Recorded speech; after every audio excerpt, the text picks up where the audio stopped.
have to Oh, press yeah. the right button. Ah. I told Kathy. I said, Monday. It's Monday. And it is Monday. That means, of course, Kathy Holman, Prairie Wife in Heels, is joining us here. Good morning. Good morning. Right. So we want to start out by saying, we're going to start doing this a little bit differently due to, believe it or not, popular demand. Woohoo. We've had a lot of people say, I wish you could talk longer. I wish you could extend some of these topics because it just seems like you're in the thick of it and then you have to stop. And so we are going to start doing that. Today we are going to, take a break for news and sports, but, at some point we might not. So, yeah. Depending on Okay. how Stay with us. amazing it goes. But after news and sports at the bottom of the hour, then Kathy will be back and we'll continue the conversation. So Okay. take it away, Kathy, because this is a very interesting topic. And I know you came in my studio Friday and said, I want to change it up. I think this is important. She got that Kathy Holman look at her eyes. We got to do this. And I said, okay.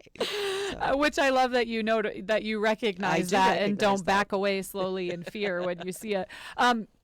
So as part of what I was doing on My Country, I always talk about, the relevant news. And I know you guys touched base about this earlier this morning and, of course, last week. But those wrestlers in Riverton were convicted and given jail time for really, I think the only way to say it is for molesting their teammates, sexually molesting their teammates. it was assault, right, Roger? That, Oh, yeah. Yeah. Yeah. And so for those of you that don't know my background, I actually have a degree in education with a minor in early childhood and taught for 5 years in Cheyenne.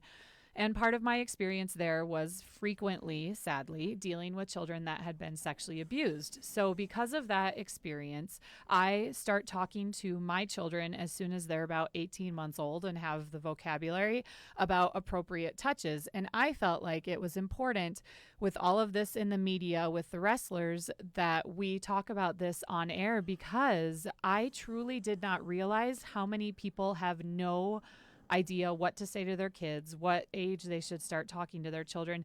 And I include my husband in that as well. So first, I think before we delve into that part, I just wanted to see if anyone's parents, Roger, Susan, if your parents ever talked to you about appropriate touches. No, not really. Not in the 50s, 60s. Yeah. Yeah, I think that my parents had, my mother, no, not my dad, but my mother, had sort of a vague conversation that just served to confuse me a little bit. I was like, okay, I'm all right, Mama.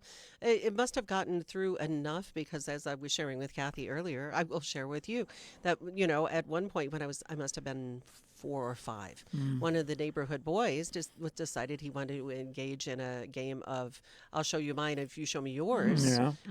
And something had gotten through enough, whether or not it was intuition or something that my mother had said, for me to say, I don't think that's a really great idea. Thanks very much. Going home now. and told Mom, and then all hell broke loose around the neighborhood after that. Yeah. But Well, back then it was just, at least, and I'm older than anybody. And, I wouldn't say older than God, but no, I'm just but teasing. pretty darn old. But back then it was pretty much limited to don't talk to strangers, don't take candy, Right. don't get in somebody else's car, etc.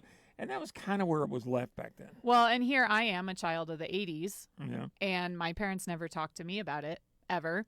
And I actually have the benefit that my parents are in town right now. And so I said, hey, I don't remember you guys ever talking to me about it. Did you?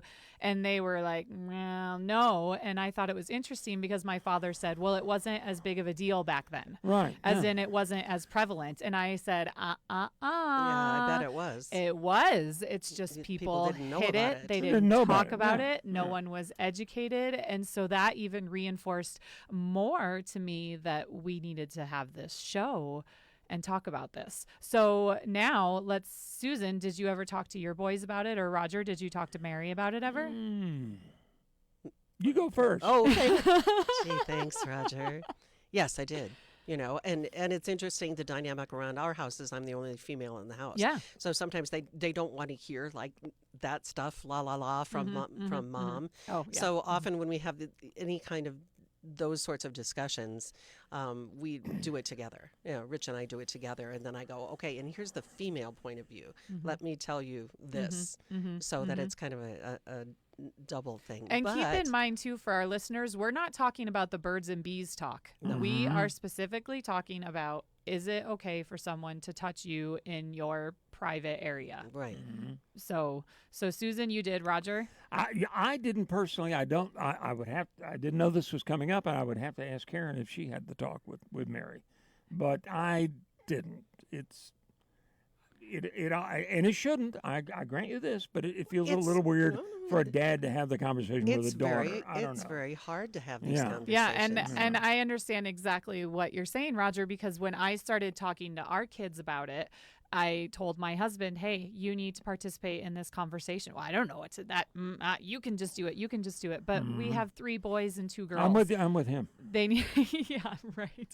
Well, I know there's a lot of gentlemen that Well, listen to the yeah, show. What about single dads? Yes. You know? Or you just need to maybe, if you don't feel comfortable, make sure your wife has, because it amazes me how many of my friends have never had this conversation, don't know where to begin, and also how it falls on schools to do this education as well.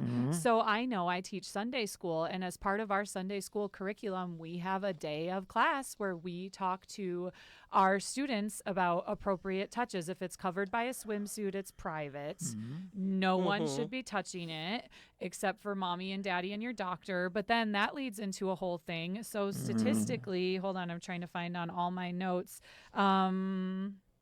Oh, I've got it. And as About family members, like 60% of the time it's family it members. says, remember that in as many of 90% of Thank you. situations where a child is sexually harmed, the child and often their family knows the adult, youth, or child who is acting in a sexually inappropriate way. Yeah, 90% of the time. Right. It is someone they They know, know. and trust. That's that whole Okay. grooming thing. Yeah. And then in more than 30% of child sexual abuse cases, a child is sexually harmed by someone under 18 years old, frequently by another child or adolescent who may not fully understand the impact of their actions.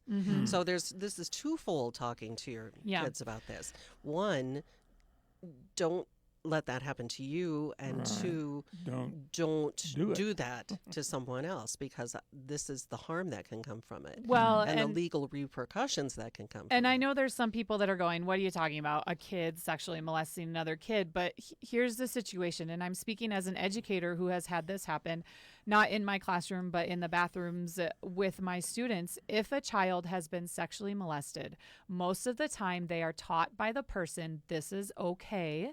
This is love. This is how we're supposed to act. So that child then does that act to a friend because they've been taught and groomed to think it's okay. It is through no fault of their own. But then all of a sudden, there you go. Your child is never going to be the same again, and their innocence has been lost. So here's my point in that is you cannot just talk to your kids about adults touching them. I have that conversation with my kids and I say, if one of your friends, and here's a whole nother thing, I don't use the anatomically correct terminology.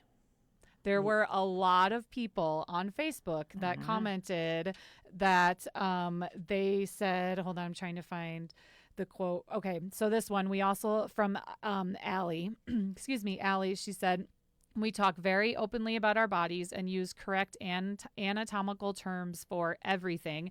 Melissa says, we taught them appropriate names for their parts because predators will use cute names. And I thought that yeah, was that's interesting true. because I don't, we say kibbles and bits for the Wow. boys Kibbles in our and house. Yeah. For the boys in our Bats house. and balls. Yeah, I haven't heard that yeah, one too. yeah. Yeah. Kibble. I don't want anybody feeding my dog. I know. That It's believes just that. something. It's just, and we're laughing about it. But for me, I feel like it's okay to not use, especially when they're little, to not use the I guess that would be an anatomically correct age-appropriate terms. thing too. at Really, some yes. point. Of course, my 12-year-old son, we use the appropriate terminology, but we teach our kids this is private.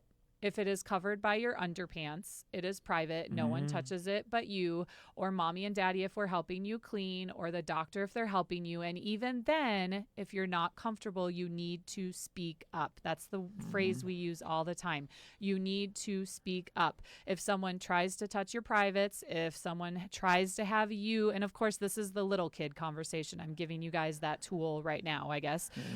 If someone else tries to touch your privates, you scream no, that's my body. I don't want you to touch me. You scream, you back away, and you go to another adult you trust, because I want to let them know that it might be someone they know that's doing Right. it. It's not, I And mean, in many chances are it's cases, not some stranger that kidnaps them. It's someone they did trust. I'm thinking about all these child abuse cases that I've covered over the years or seen over the years, and some of them were, like they were a neighbor, but they were a grandfather figure, and he always watched over the kids in the neighborhood. And My brother's and friend took came care of over. My them, cousin's and friend came right, over. right. My Sends chills up babysitter. my spine. Yeah, my What we would babysitter. find out after the fact of how, these predators groomed them. But again, and Micah wrote, children, and what we were talking about before, children can be sexually abused by other children as well. Talking about what's appropriate and what is not, and not, is important regardless of the existence of pedophiles. Also, kids have a right to their own body, what you said, and should not be forced into kissing or hugging people for the sake of others. Oh, give your Uncle Bob a hug, Which right? I'm bad about that Yeah. because I'm a hugger. So it doesn't really occur to me that hugging is going to make kids uncomfortable. But my 12-year-old son is not a touchy kid. When he was a year old and I tried to rock him to sleep, he would point to the crib and be like, lady, put me to bed. And so I have learned through his cues, shake hands, high five. It's okay if you don't want to give him a hug. So that's something I've learned as a parent that isn't intuitive. Yeah, that's the right word. Intuitive to me. Okay. Teaching about consent, this is still Micah. It starts early. There's no reason to not discuss these issues. So, Your body. And as usual, here, see how time flies. So we're going to take a Yeah. quick break. We're Holy going cow. to we're going to take a break here. We're going to go ahead and do a little news, a little sports, and come back.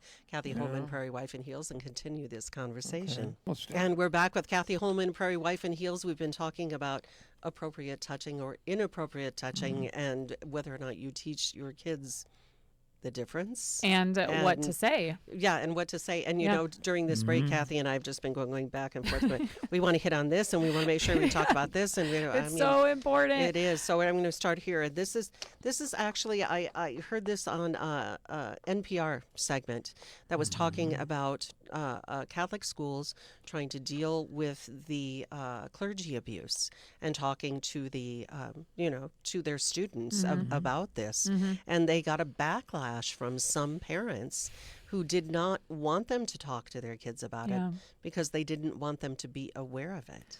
And I found that to be really frightening. And, that's just an example. You can find that in any school. I don't think that's you can religious about just oriented, that's the but- big debate over sex education overall. Is there's Right. some parents that say, I don't want you to talk about this. This is my job. But then you have so many people that don't cover it. Where is it our obligation as a society? Right. So why wouldn't you want to talk to your kids about this? Because it's embarrassing, and because they feel like there is the misconception out there that people think if they talk to their kids about it, their kids will do it. Because you put the idea in their head. But that's false. That's just completely. Well, if you don't put the idea, if you don't talk to them, I can guarantee you somebody else will. So here's the deal, and I can only, of course, speak from my perspective, but I am Catholic. I'm a devout Catholic. Our priest has talked about this every single Mass for the last 3 weeks, because his feeling is if you shed light on the darkness will go away. We need to educate ourselves. We need to educate our children, and we need to send the message that this is unacceptable. And as I said, as part of our Catholic religious education, we specifically teach the kids about appropriate touches. And I definitely hear where those parents are coming from, because you do worry about ruining their innocence. But I have this mantra, I call it guilt-free parenting. I would rather have an uncomfortable conversation and talk about it. And then if something does happen, I know that I tried my hardest to prevent it, as opposed to something happening and me wishing I had talked about it. Right. And we wanted to go over some of these. I mean, this looks like an absolutely fabulous resource, stopitnow.org. Yes, stopitnow.org. So if you're listening to this and you're wanting to know some of the things we're talking about, stopitnow.org has amazing resources for parents, educators, and kids. So something that we kind of touched on is when you're talking to your kids, no matter what age, you need to use concrete examples. So when I talk to my children and they're school age, I say, if one of your friends is in the bathroom and they want you to touch their pee-pee or they want to touch yours, you say, no, that's my my body, and you move away and you tell an adult you can trust. My son is 12. He went on his first bus ride to a football game with other middle schoolers. So we talked to him beforehand. If something happens on the bus and someone is touching your body or your friend's body, you need to say no. You need to try and protect your friend. If you cannot protect yourself, it is not your fault. And as soon as you can, go get an adult you trust. And that is why it's so important to use concrete examples, whether or not it applies, as in this case, because of the trip he's taking. But otherwise, it's sort of, there's this vagary, and you'll have the response that I kind of did, when they talk to me about it. I'm like, you want to give them tools. That's Right. my best way for the more we talk about it and say, this is what you say, this is what you do, starting age appropriately with just if someone tries to touch your pee-pee, say no. And moving on from there, you give them tools so they have those tools if something happens or if something happens to one of their friends, they can help them. So one of a reader on the blog, her name is Robin, she said two things that I think are phenomenal. She said that she taught her children that the human body and touching is not evil, it's the situation that matters. So using those concrete examples teaches your children it's this situation that's wrong. And then when they're older, of course, you can talk about marriage or whatever your beliefs are. And this is something else Robin said, which this is so important. I was sexually abused as a kid. If I had known more at a younger age, I would have understood what was up. So it would have been one time instead of years. So, what's embarrassing for us as parents can forestall or eliminate a lifetime of or keep trauma. it to one incident, because we can't keep our kids safe all the time. But like I said, I would rather have the conversation and give them those tools. So Susan, you were going to say something about believing the child. In the stopitnow.org, which I really love. Believe the child. If a child trusts you enough to tell you about abuse, you must remember that they rarely lie about such things. Never lie, but very rarely, the statistics show. It's highly unlikely that a child would deliberately make this up, and especially when you start seeing adult-like behaviors or hearing adult-like terms coming from the child, it's like, that's not right. And also, it's really important to stay calm. Because if they're talking to you about it and you start getting angry about it, which is a totally normal and justified reaction. Right, exactly. If the child might think that you're angry at them, yes, and that you're going to punish them. Yes. And then that plays right into an abuser's grooming of, you don't want to tell anybody about this because they'll get mad at you. Yeah. So you have to stay, as hard as it is, you have to stay steady and you have to stay calm. Because if they fear you're going to be upset or distressed, they probably won't tell you anything else. Well, and something else, too, is facing the problem. When the abuse is known, adults need to face the problem honestly, protect the child at all costs, and place responsibility appropriately with the abuser. That means not on yourself and not on the child. Because I know as a parent, I can imagine how I would feel if this were going to happen, but it is not. It is the responsibility for this behavior and this action is with the abuser. Yes. So, bam. So, I'm just curious as we've been talking, and for Roger or Frank, is this something that just gets often left to the mommies to talk about? Is this something that the women more? Well, and I've been thinking since you asked the question earlier on, I've been thinking back to my youth, and I'm perhaps being unfair to my folks because what I got back then was the gentleman's speech. What's expected of a gentleman? Obviously, you never strike a woman, but also any interactions with a girl is completely her call. I love that. Nothing uninvited, nothing, she will make the call on whether, A, she goes out with you, B, she kisses you, et cetera, et cetera. And I don't think back then they assumed I would need, that a boy would need the conversation about it happening to him. Well, and I just don't think it was conceived of back and then. I love that you said that, because that was a point I forgot, is that that's part of that conversation you have as they get older, where you change that appropriate touches to what that means for a relationship. And we've had that with our son too. Yeah. If you see one of your friends walking past a girl in the hallway and they do something inappropriate, it's your job to step up. So Roger, I love that you said that, because that's part of that conversation, how it changes the older they get. Yeah, yeah. So I was, you know, Once I learned that they're not kibbles. Kibbles and bits. again, you know, just because, you know, I don't have a daughter, so I haven't had to go through this conversation. And I know that Rich will either tag team or talk together with the boys about these sorts of things. But it's uncomfortable for me to talk with the boys. It's difficult. And I can't imagine, you know, how difficult it would be for him to talk to my daughter about it. You worry that they're going to think you're a perv. Well, there's that too. Yeah. Well, so that's part of the whole using we've got about concrete 30 examples. seconds. They won't think it, you know. So anyway, they won't think you're a perv if you say, "Look, if this happens at school, blah blah blah. If this happens at church." So one more thing I wanted to say is teaching kids that someone's trying to trick them, and using that phraseology that's on that stopitnow.org. So remind them too, they cannot touch other kids. We keep on talking about people not touching them, but you Yes, also need to you remind your them. kids. You don't do that. Yes. Even if your peers say Yes. it's fine, it's Yes. okay, it's a tradition, Yeah. whatever, don't do that. Yes. Very good. Yes. Thank you so much, Kathy Holman, Prairie Wife in Heels. Thanks for having me. Always an interesting conversation. We'll see you next Monday.